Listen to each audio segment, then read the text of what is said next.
Hey, welcome in. Well, the thing about Jon Stewart is that he's actually funny. I mean, that thing he did on Colbert with the lab leak stuff, and the name is on the lab, that was damn funny. And the thing about Jon Stewart is that he's an old school liberal. And I certainly don't agree with all of his opinions on everything, but he is sane, right? So he's sane, it turns out.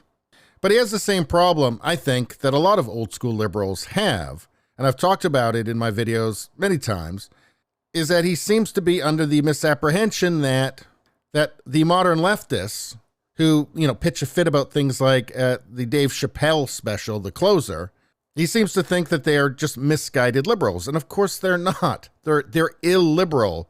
Those people hate people like Jon Stewart. And the reason is they don't like liberals because they are illiberal. But anyway, Jon Stewart is quite reasonably defending Dave Chappelle.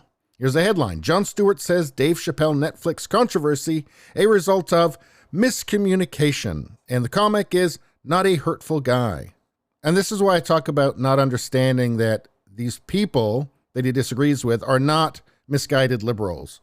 And it's not a result of miscommunication. They're not interested in communicating.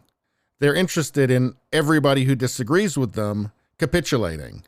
No questions asked. Anyway, I'm sure you've already heard that Netflix employees have been freaking out about The Closer and they want it pulled off the platform. And of course, this is despite the fact that it has a 95% audience score. That's from the audience, from the people who pay the subscription to Netflix, people who pay Netflix to provide entertainment to them.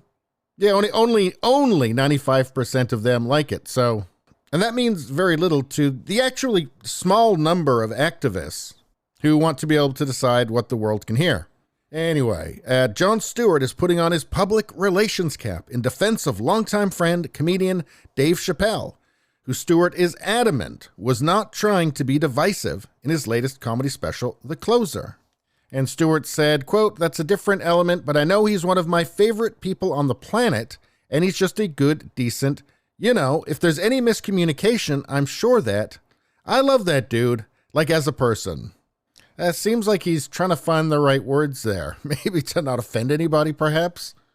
Quote, "He's warm and wise and all those things."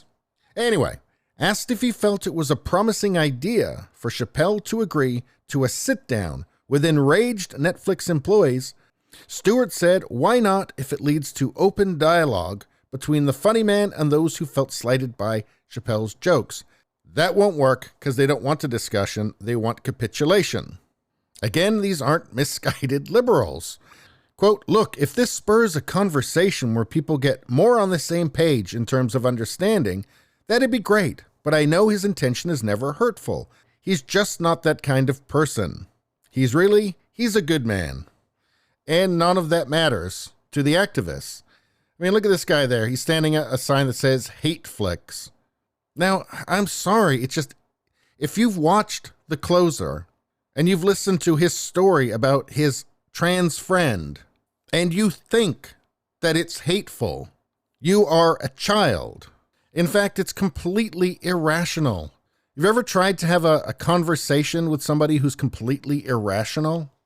And I will say it's objectively irrational to think that The Closer is hateful or transphobic. And this isn't like a 50-50 proposition, right? Look, 95% of the people who apparently watch this would agree that it's not hateful.